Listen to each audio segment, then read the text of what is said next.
అందరికీ నమస్కారం అండి. ఆంధ్రప్రదేశ్ రాష్ట్రంలో భూములు ఉన్న వారికి బిగ్ బ్రేకింగ్ న్యూస్. శుభవార్తను ప్రకటించిన ప్రభుత్వం. తాజాగా కీలక మార్గదర్శకాలు కూడా జారీ చేయడం జరిగిందండి. పట్టణ మరియు గ్రామీణ ప్రాంతాల్లో భూములు ఉన్న వారికి వారి యొక్క రిజిస్ట్రేషన్కి సంబంధించి, భూమి విలువలకు సంబంధించి ప్రభుత్వం ఇంపార్టెంట్ అప్డేట్ని అయితే తీసుకురావడం జరిగింది. ముందుగా భూములకు సంబంధించి ఏ చిన్న అప్డేట్ వచ్చినా సరే మన ఛానల్ ద్వారా అప్డేట్స్ అయితే ఇస్తూ ఉంటాం కాబట్టి ఛానల్ని సబ్స్క్రైబ్ చేసుకోండి.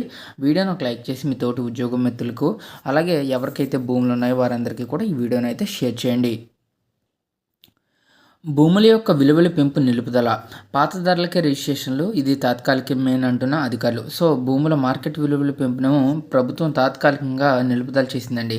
ఈ మేరకు జనవరి 31వ తేదీ రాత్రే స్టాంప్స్ అండ్ రిజిస్ట్రేషన్ శాఖ, ఐజీ అంబేద్కర్ రిజిస్టర్లకు మౌఖిక ఆదేశాలు అయితే జారీ చేయడం జరిగింది. ఫిబ్రవరి 1 నుంచి పెంచిన భూములో మార్కెట్ విలువలు అమల్లోకి రావాల్సి అయితే ఉంది.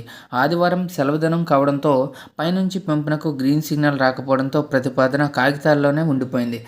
భూముల విలువల పెంపు ప్రతిపాదనపై సీఎం చంద్రబాబు నాయుడు గారు సంతకం పడలేదు.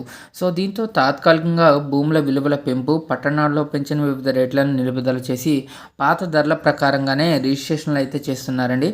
ఇది కక్షిదారులకు కొంత ఊరట. విలువల పెంపుదల నిలుపుదల ఉత్తర్వులతో మార్కెట్ విలువల పెంపుపై రిజిస్టర్లు చేపట్టిన డేటా ధరలను ఇంకా వెబ్సైట్లో అప్లోడ్ అయితే చేయలేదు. ప్రభుత్వం ఆదేశాలు రాగానే వీటిని అప్లోడ్ చేయబోతున్నారు. మార్చి మొదటి వారం లేదా ఏప్రిల్ 1 నుంచి భూముల విలువ పెంపుదల అమలు చేసే అవకాశం ఉన్నట్లు సమాచారం. అయితే అధికారులు ఈ విషయాన్ని ధృవీకరించడం లేదు. ఈ నిలుపుదల తాత్కాలికమేనని వారు చెబుతున్నారు. ఇదిలా ఉండగా బంగారం, వెండి ధరలు పడుతూ లేస్తూ ఉండడం భూముల రిజిస్ట్రేషన్లపై తీవ్ర ప్రభావం చూపింది. నిన్న మొన్నటి వరకు బంగారం, వెండి ధరలు దూకుడుగా పెరగడంతో భూముల కొనుగోలు కంటే వాటిపై పెట్టుబడికే మదుపుదారులు మొగ్గు చూపడంతో రిజిస్ట్రేషన్లపై దాని ప్రభావం పడింది. అయితే 2-3 రోజులుగా బంగారం, వెండి ధరలు అమాంతంగా పడిపోవడంతో వీటిని కొనుగోలు చేయాలా లేదా భూములపై పెట్టుబడులు పెట్టాలా అన్న డైలమాలో జనమైతే ఉన్నారు.